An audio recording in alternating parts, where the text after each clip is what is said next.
Chapter 1. Atlas. You are listening at FameTV.info. It/s just a normal city. With normal people, living lives. But beneath the normal, lies the abnormal. Crime goes on in the cut-throat streets. People get robbed, raped or killed. If you were too weak, you were consumed. It/s an animal eat animal world out here, and if you weren't/t a big animal, you would be smart enough to avoid getting involved in its activities. He used to be weak. After witnessing the death of his parents, he realized the weak had no place in these streets. He was a tiger in these parts of the city. Not just any tiger, he was one who was patrolling these grounds not only to hunt but track his prey for the sole purpose of revenge. There is a story about a tiger who was injured by a man. The tiger tracked the hunter for 6 months and after finding him, killed him. Until he found his target, he was patient. He was patient. Unlike the tiger who had only one target, he had many. Even now he had found a new prey. The prey/s face was swollen due to the beatings he had received. "Where are the others?" he asked coldly. The prey looked into the hunter/s cold gaze and lost all motivation to grasp his will. "Please don't/t kill me," what more could the prey do but to beg? He didn't/t even know this man. Just a few hours ago the prey was in a club partying with his friends. Everything was smooth and fine until someone spiked his drink. He was kidnapped, brought here and beaten. Every 10 minutes, the man who seemed to be the leader of this pack, would walk and ask him, "Where are the others?" If he didn't/t answer or pleaded for his life or promised money or even admit the fact that he didn't/t know who the hunter was or what he was talking about, his finger would be smashed with a hammer. It/s been 90 minutes, the prey was down to his last finger. "Don't/t worry about your fingers," the hunter says, "you still have 10 toes." "Why? Why?" the prey began to ask amidst tears, "why are you doing this?" The room was dark and the only source of light was focused directly on the prey/s face, so he hadn't/t been able to figure out the face of the hunter. "As you sow a melon, so you shall reap one, as you sow a bean, so you shall reap one," the hunter stepped into the light. The prey froze in shock and slowly said, "It/s, you.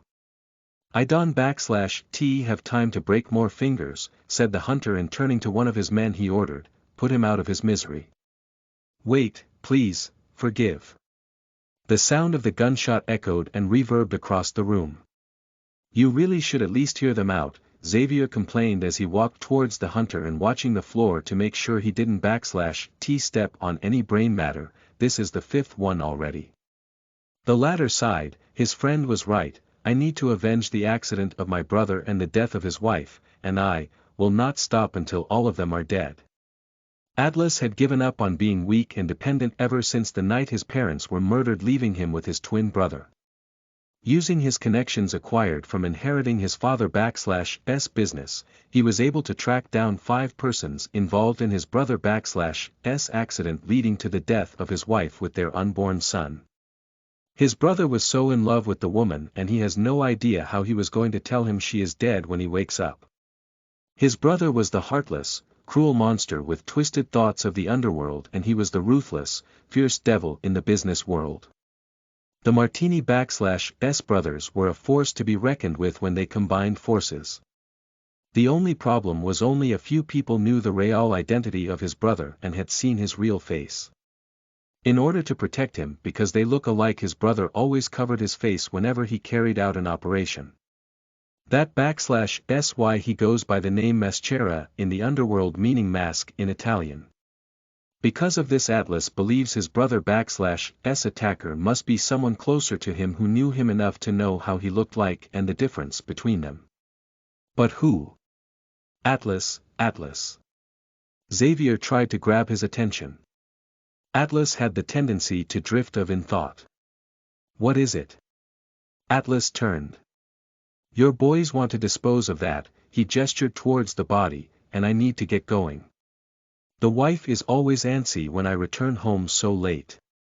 Although Atlas seemed to trust no one, Xavier was one of the few persons he did trust. Xavier was his cousin.